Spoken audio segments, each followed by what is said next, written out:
ဒီကနေ့ကျွန်တော်မျှဝေပေးတော့မယ့်အကြောင်းအရာလေးကတော့ CT ကနေရရှိနိုင်တဲ့ကျန်းမာရေးကျိုးကျေးဇူး15မျိုးကြောင့်ပဲဖြစ်ပါတယ်။ကျွန်တော်တို့စားသုံးနေကြတဲ့ CT ဟာဆိုရင်ရာသီပေါ်သီးနှံလေးတစ်မျိုးဖြစ်ပြီးတော့ CT ကိုစားသုံးပေးခြင်းအဖြစ် CT ဟာကျွန်တော်တို့ခန္ဓာကိုယ်အတွက်ဘလို့ကျိုးကျေးဇူးတွေပေးစွမ်းနိုင်တဲ့ဆိုတာကိုကျွန်တော်တို့တွေလေ့လာကြည့်ကြအောင်။နံပါတ်1ကင်ဆာရောဂါကိုကာကွယ်ပေးခြင်း CT မှာအစွမ်းထက်တဲ့ Lycopene ဓာတ်ပါရှိနေတာကြောင့်ရင်သားကင်ဆာ၊ဥမကြီးကင်ဆာအဆုတ်ကင်ဆာနဲ့အသက်ရှူလမ်းကြောင်းဆိုင်ရာကင်ဆာတွေကိုကာကွယ်ပေးနိုင်တယ်လို့သိရပါတယ်။နံပါတ်2နှလုံးကိုကျန်းမာစေခြင်း CT မှာကယ်လရီပါမှုနည်းပါပြီးသွေးတိုးခြင်းနဲ့ကိုလက်စထရောကိုလျော့ကျစေတဲ့အာနိသင်ရှိတာကြောင့်နှလုံးနဲ့သွေးကြောတွေကိုကျန်းမာစေပါတယ်။ CT မှာပါဝင်တဲ့ပိုတက်ဆီယမ်ဓာတ်ဟာနှလုံးခုန်နှုန်းကိုကောင်းမွန်စေပြီးသွေးဖိအားကိုပုံမှန်ဖြစ်အောင်ထိန်းညှိပေးနိုင်တဲ့အတွက်နှလုံးရောဂါနဲ့သွေးတိုးရောဂါအသည်တွေအတွက်အထူးသင့်တော်တဲ့အသီးတစ်မျိုးလည်းဖြစ်ပါတယ်။နံပါတ်3အမြင်အာရုံကိုကောင်းမွန်စေခြင်း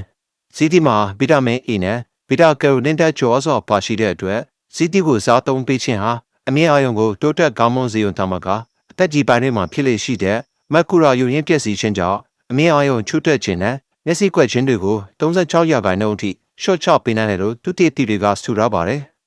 ။နံပါတ်4အယိုးများကိုအားဖြည့်ပေးခြင်း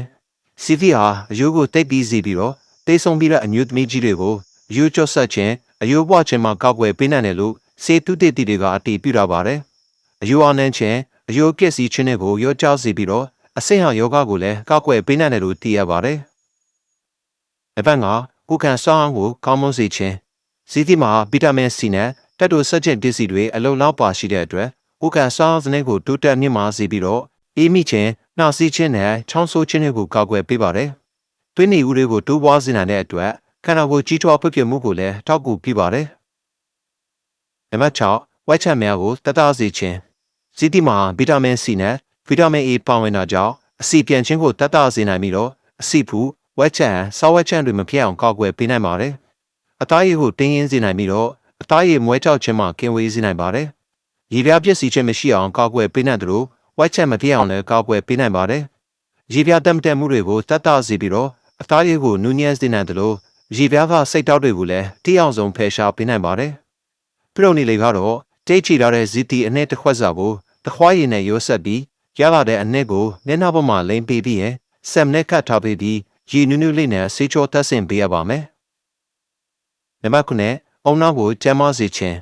CT မှာပါရှိတဲ့ antioxidant အာနိသင်ဟာအုံနောက်နဲ့ဆက်ဆက်နေတဲ့ဆဲတွေကိုပုံမှန်လှုပ်လှုပ်စေပြီးတော့အုံနောက်ကိုကျန်းမာစေပြီးမှတ်ဉာဏ်စွမ်းအားကိုလည်းတိုးတက်ကောင်းမွန်စေတယ်လို့သိရပါတယ်။